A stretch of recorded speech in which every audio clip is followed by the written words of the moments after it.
Hello everybody, welcome back to my channel. My name is Maureen O'Connor from Quilters Heaven in Northbrook, Illinois, and I am the Opinionated Quilter. Today's episode, number 65, I'm going to share with you places where you can find free patterns and also where you can find resources, images, things that you can take bits and pieces of and create your own quilt patterns. Let's get right to it. Let's just start with free patterns. Certainly, you can find them in many places. There are quilt patterns, there's individual blocks, and other projects. I've got a few here to show you. This is from Moda. You can find things on the major fabric companies, Moda, Robert Kaufman, Northcott. All of them have free patterns to give you. This particular pattern is right now being featured on a collaboration with Becca, Kristen O'Neill, and Fallon. And this is the pattern that Kristen O'Neill is doing. And while it calls for a jelly roll, she's using her scraps. This is an excellent place to find free patterns. I've shown you this pattern before. You can find free patterns from bloggers, from YouTubers, from just individual quilt shops, pattern companies, but beware. This is the one I showed you some time back that had you put 13 1¼ strips together. Let's do our quilter's math. 13 times 3/4, which is the 1¼ less the seam allowance, gets you to 9 3/4. Add your seam allowance back in, that's 10 1/4. It tells you it's 10 inches. It's not, it's 10 1/4. You have to trim it down. So you do need to be a little bit wary of free patterns. Sometimes you get what you pay for, but you can find many things that are really good, and you can really like this project as well. You just have to tweak it a little bit to get it to the way you want to make it. There's also many things that are not quilts. If you go to the Bernina We All Sew page, there's all kinds of things on there. There are quilts, but there are lots of other things. I just downloaded and printed out this hot pad pattern. And I like making hot pads for both myself and for my kids. So I think I could make some really nice hot pads from this. So all the major companies, you can find free patterns. You can also just search for free foundation paper pieced patterns, for example. I used that technique for this little banner that I made. These chicks are from a free foundation paper piece pattern, as well as the eggs. So you can take bits and pieces from certain patterns and put them into something else. You may recognize in here, this is the Elizabeth Hartman bunny. And I just added an embroidered bow tie. So you can do pretty much whatever you want. There are also many free blocks out there. My favorite, of course, or one of my favorites, of course, is Deb Tucker, and she has this Blockbuster series. And we've printed out several of these pages and made these as individual blocks and made candle mats with them. But you could do hot pads. You could do whatever you wanted with a single block. This one I just found, and it's from Northcott, and it's a Father's Day block, and it's a shirt and tie. And when I saw it, I immediately thought about making a bib. So it's not made into a bib yet, but here's my version of the Father's Day block. And I'm going to embroider a little guy's name right here and turn this into a bib and give it as a gift to my daughter's friend. So many things you can do with one block, and especially being free, we like that. And after deciding to make this into a bib, I thought, remember my turtle?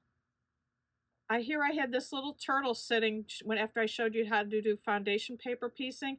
I thought, I'm going to make this one into a bib too. Don't know who's going to get it, but it's going to become a bib.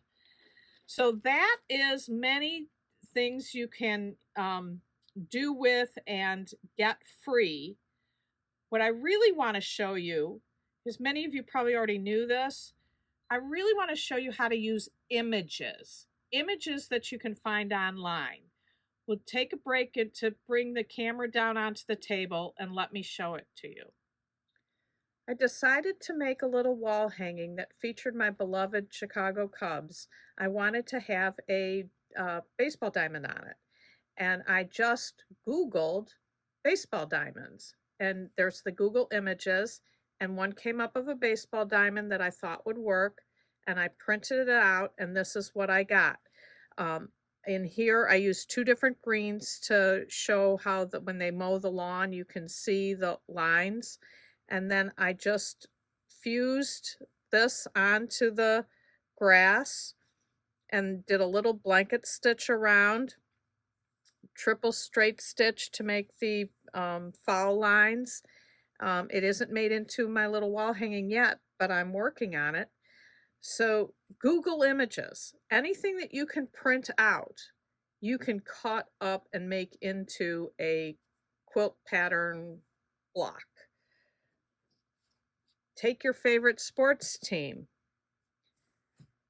Most of what I find, licensed fabrics are not as of good quality as quilters would like. So to incorporate the logo of your team, now obviously don't try to sell them because the MLB will come after you, but for your own personal use, and I'm not an attorney, so I'm not giving you any legal advice, but all you need to do is print out an image of your team and the same thing, put it onto fusible onto your fabric, cut out your image and press it, iron it onto your background fabric. And I like the blanket stitch. You can use a satin stitch or a zigzag, whatever you like to sew it down.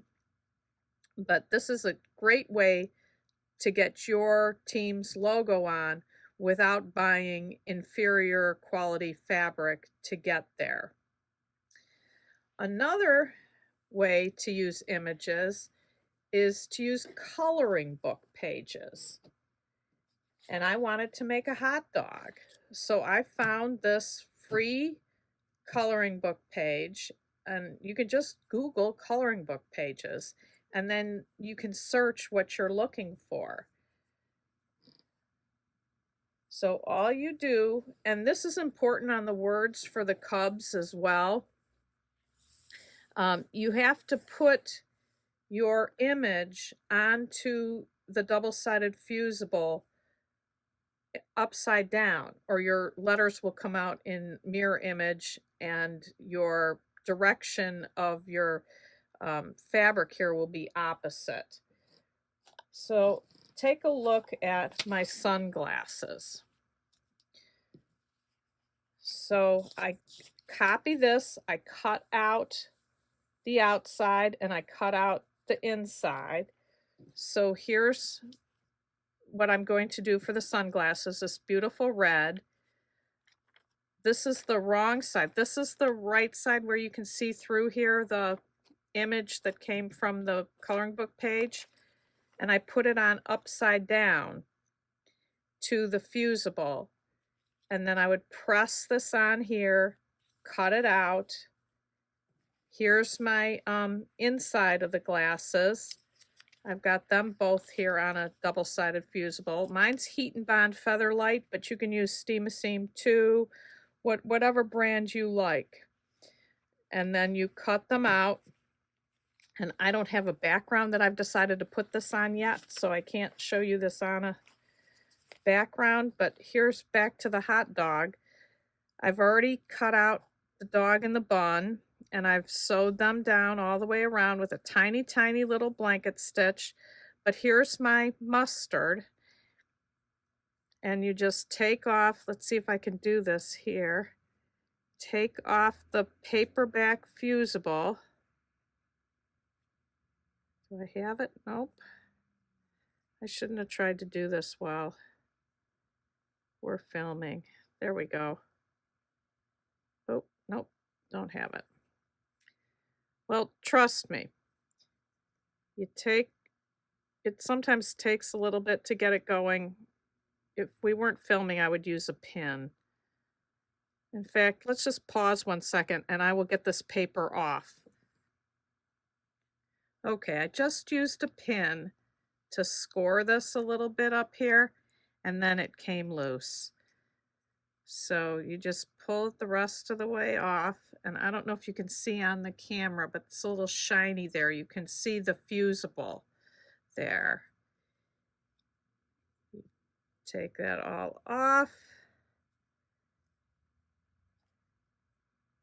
And then I would position this where I want. They've got it in the picture a little lower, closer to the bun. I think I might do mine a little bit more in the middle.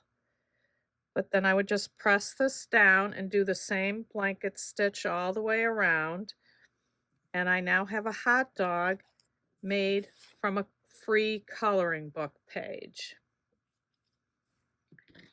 The last thing I want to show you is images. And these are both from Pinterest.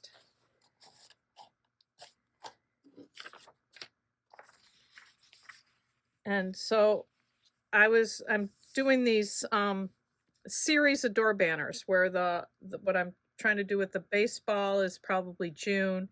Obviously Shamrock is going to be March. And here's the Shamrock. Here's a heart. And so I just printed out this heart and said, well, that's a foundation paper pieced pattern. So once you decide that that's what you want to make, get it the size that you want it. And then you can cut it apart into sections.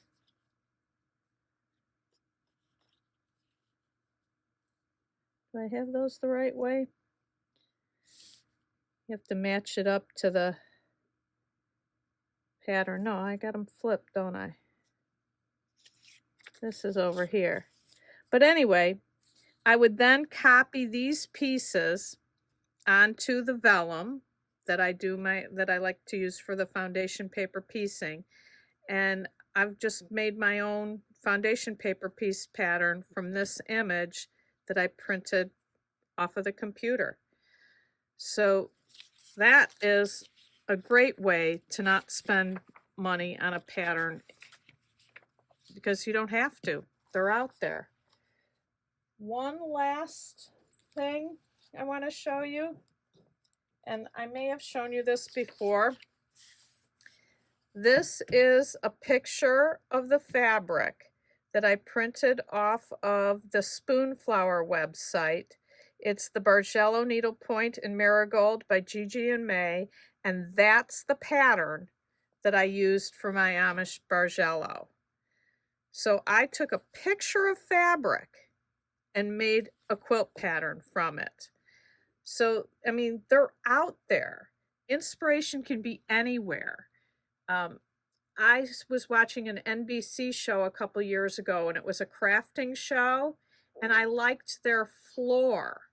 I made a quilt from the floor, made blocks that looked like the floor, certainly not the same colors, but the same shapes.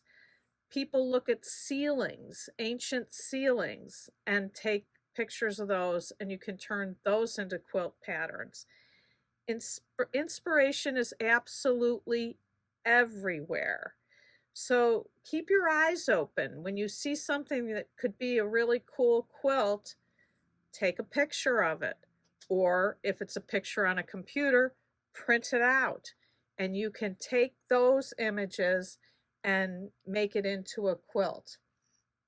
So I hope you've liked today's episode. Please like, share, and subscribe. And if you have any questions or comments, please comment on this video. And until next time, happy sewing.